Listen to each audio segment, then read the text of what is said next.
Chapter 1. The Call of the Sea. Clara was a young woman with a deep passion for the sea that had been with her since childhood. Growing up in a small coastal town in southern France, she spent her days exploring the beaches, swimming in the clear waters, and dreaming about the mysteries hidden within the ocean. Her friends often said that she was born under the sign of the sea, so enchanted was she by the endless blue horizon. One summer evening, as the sun disappeared behind the horizon, Clara stood alone on a cliff overlooking the ocean. She loved listening to the sound of the waves crashing against the rocks, a melody that brought her an odd sense of calm. But that evening she heard something different. A soft, enchanting song, almost imperceptible, mingled with the sound of the waves. Intrigued, Clara listened closely. The song seemed to come from the open sea, carried by the wind. It was a sad melody filled with melancholy yet breathtakingly beautiful. She felt as though the song was meant for her, like a call from the depths of the ocean. For several days, Clara returned to the cliff at the same hour to listen to the mysterious song. Each evening, the melody became clearer, more distinct. She felt an inexplicable attraction to this music, as if she had to discover its source at all costs. Chapter 2. The Meeting with the Unknown. One evening, unable to resist the call any longer, Clara decided to descend to the beach. She walked along the shore, her bare feet sinking into the wet sand, following the direction of the song. Night had fallen, and the moonlight reflected off the waves, creating a magical atmosphere. Suddenly she spotted a figure sitting on a rock, half submerged in the water. The silhouette appeared human, but something about it seemed unusual. Clara approached cautiously, her heart pounding in her chest. As she got closer, she could make out the creature more clearly. A woman with an otherworldly beauty, long hair flowing like the waves, and skin shimmering under the moonlight. It was a mermaid. Clara could hardly believe her eyes. The mermaid continued singing, her eyes closed, seemingly unaware of Clara's presence. Clara stood frozen, both amazed and terrified. The legend of the Sirens, those mythical creatures capable of charming sailors with their bewitching song, had come to life before her.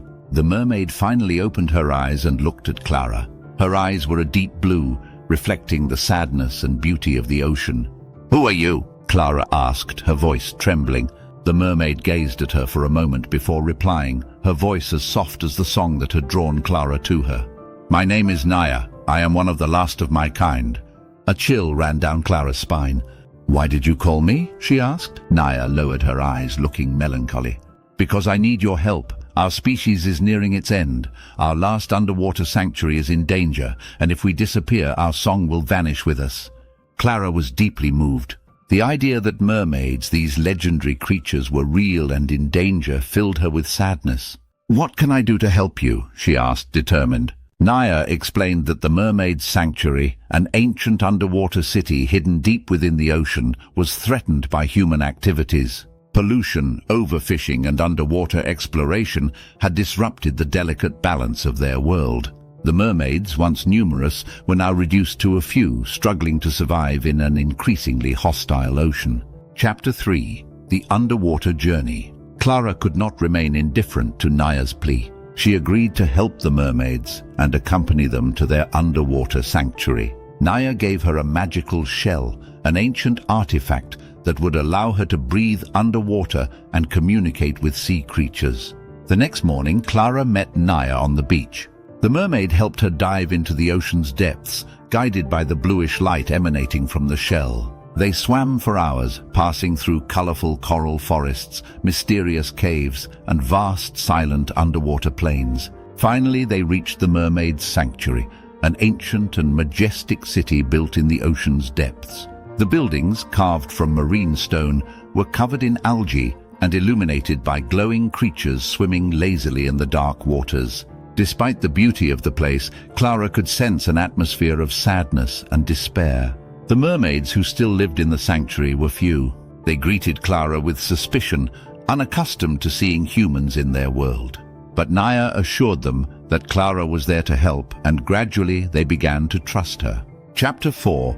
The Heart of the Sanctuary. Naïa led Clara to the heart of the sanctuary, a sacred temple housing the heart of the ocean, an ancient crystal that maintained the balance between the marine and terrestrial worlds. The crystal, once glowing with a pure and radiant light, was now dim, its powers weakened by human disturbances. "The heart of the ocean is the link between our world and yours," Naïa explained. "If it fades, our world will collapse and yours will suffer as well." Clara realized the gravity of the situation. The fate of the mermaids and the balance of the entire ocean depended on the restoration of this crystal. Naïa explained that there was an ancient ritual to revitalize the heart of the ocean, but it required a rare ingredient, the tears of a mermaid shed in an act of true love. "But how can we accomplish that?" Clara asked, troubled.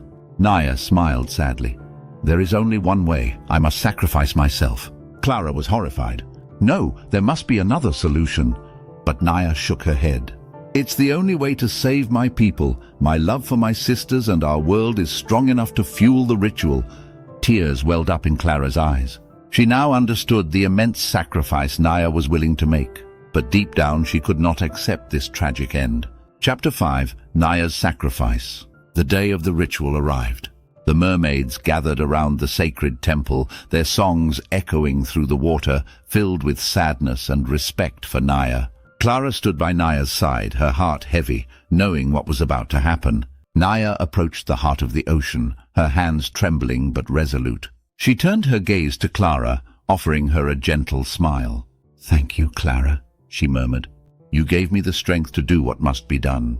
With infinite grace, Naïa began to sing. Her voice, once soft and enchanting, became powerful, resonating through the ocean's depths. Naïa's song was a song of farewell, filled with love for her people and sorrow for what she had to sacrifice. As she sang, tears formed in her eyes, large, shimmering pearls that detached and floated gently towards the heart of the ocean.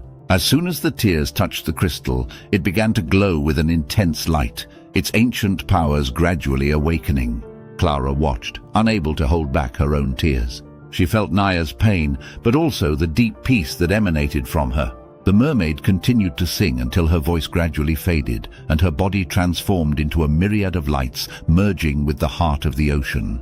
The crystal now glowed with a pure and radiant light, shining throughout the sanctuary. The mermaids around them wept, but their songs had changed. They were now filled with gratitude and hope. Chapter 6. A New Hope. Naïa's sacrifice had saved the mermaids and restored the balance of the ocean. The sanctuary, once on the verge of collapse, was now filled with light and life. The mermaids thanked Clara for her help, telling her that she would always be welcome among them. Before leaving, Clara approached the heart of the ocean. She felt Naïa's presence within the crystal, a presence both gentle and comforting.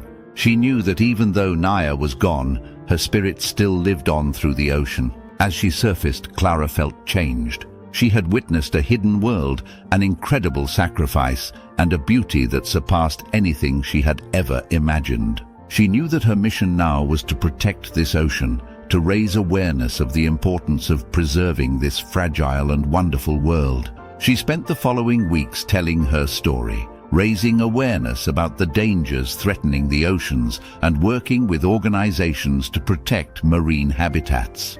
Her experience had not only changed her life, but she hoped it would also change the way others viewed the ocean. Clara knew she would one day return to the mermaid sanctuary. Perhaps future generations could meet the descendants of the mermaids and hear their magical songs once more. For now, she kept the memory of Naïa, a precious friend who had sacrificed everything for the love of her people and her world.